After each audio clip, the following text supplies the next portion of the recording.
A Christmas Carol by Charles Dickens, Chapter 5, Part 2. The hand in which he wrote the address was not a steady one, but write it he did, somehow, and went downstairs to open the street door, ready for the coming of the poulterer's man. As he stood there, waiting his arrival, the knocker caught his eye. "I shall love it, as long as I live," cried Scrooge, patting it with his hand.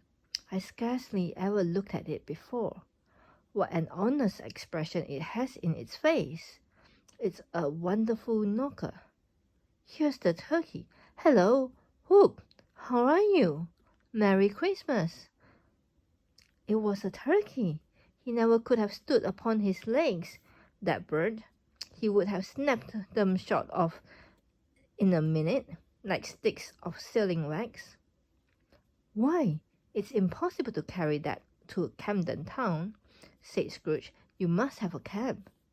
The chuckle with which he said this, and the chuckle with which he paid for the turkey, and the chuckle with which he paid for the cab, and the chuckle with which he recompensed the boy, were only to be exceeded by the chuckle with which he sat down breathless in his chair again and chuckled till he cried.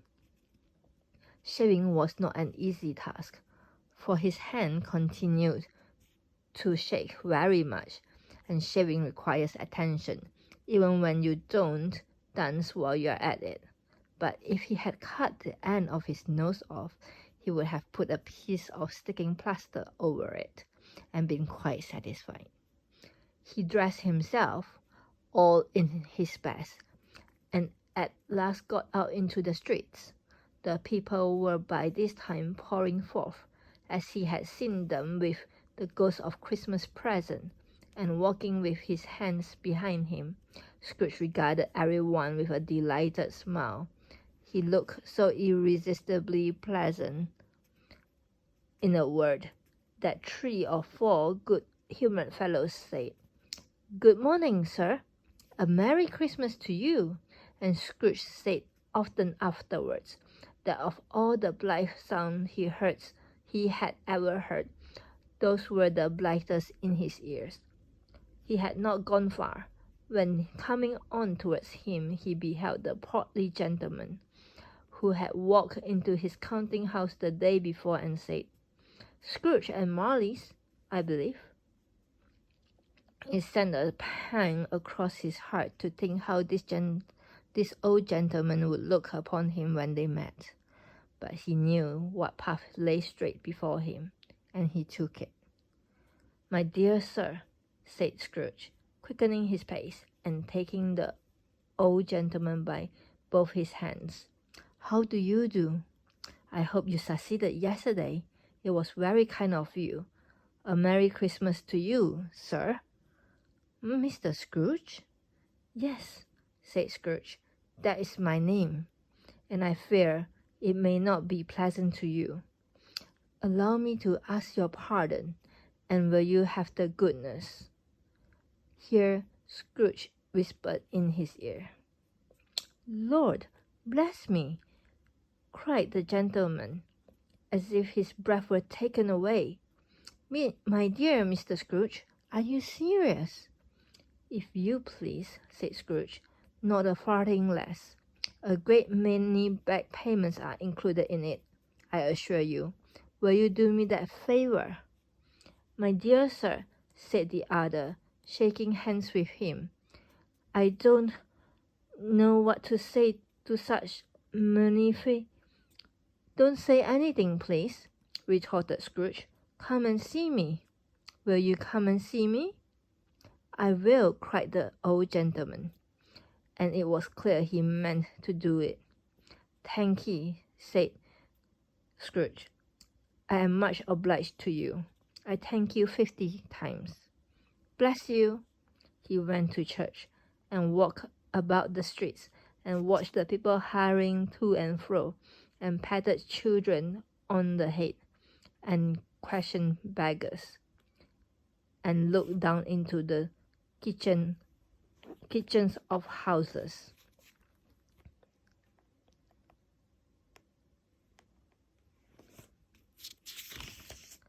and up to the windows, and found that everything could yield him pleasure.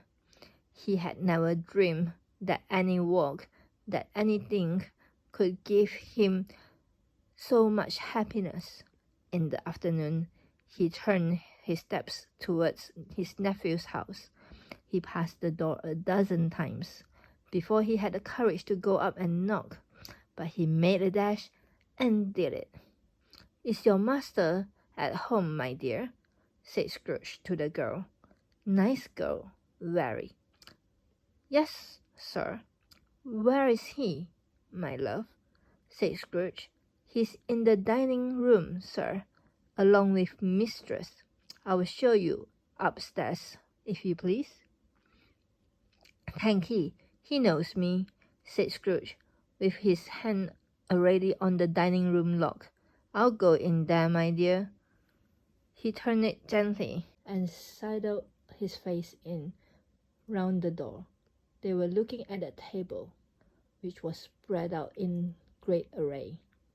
For these young housekeepers are always nervous on such points, and like to see that everything is right. "Fred," said Scrooge. Dear heart alive, how his niece by marriage started. Scrooge had forgotten for the moment about her sitting in the corner with the footstool, or he wouldn't have done it on any account. "Why, bless my soul!" cried Fred. "Who is that?" "It's I, your Uncle Scrooge. I have come to dinner. Will you let me in, Fred?" "Let him in! It's a mercy he didn't shake his arm off. He was at home in 5 minutes. Nothing could be heartier. His niece looked just the same. So did Topper when he came. So did the plump sister when she came. So did everyone when they came. Wonderful party. Wonderful games. Wonderful unanimity. Wonderful happiness. But he was early at the office next morning. Oh, he was early there. If he could only be there first, and catch Bob Cratchit coming late. That was the thing he had set his heart upon. And he did it. Yes, he did. The clock struck 9. No Bob. 1/4 past. No Bob. He was full 18 minutes and a half behind his time. Scrooge sat with his door wide open, and he might see him come into the tank. His hat was off before he opened the door. His comforter too. He was on his stool in a jiffy, driving away with his pen as if he were trying to overtake 9 o'clock. "Hello," growled Scrooge in his accustomed voice, as near as he could feign it. "What do you mean by coming here at this time of the day?" "I'm very sorry, sir," said Bob. "I am behind my time." "You are?" repeated Scrooge. "Yes, I think you are. Step this way, sir, if you please." "It's only once a year, sir," pleaded Bob, appearing from the tank. "It shall not be repeated. I was making rather merry yesterday, sir. Now, I'll tell you what, my friend," said Scrooge. "I'm not going to stand this sort of thing any longer, and therefore," he continued, leaping from his stool and giving Bob such a dig in the waistcoat that he staggered back into the tank again, "and therefore I'm about to raise your salary." Bob trembled and got a little nearer to the ruler. He had a momentary idea of knocking Scrooge down with it, holding him and calling to the people in the court for help and a straight waistcoat. "A Merry Christmas, Bob," said Scrooge, with an earnestness that could not be mistaken, as he clapped him on the back. "A merrier Christmas, Bob, my good fellow, than I have given you for many a year.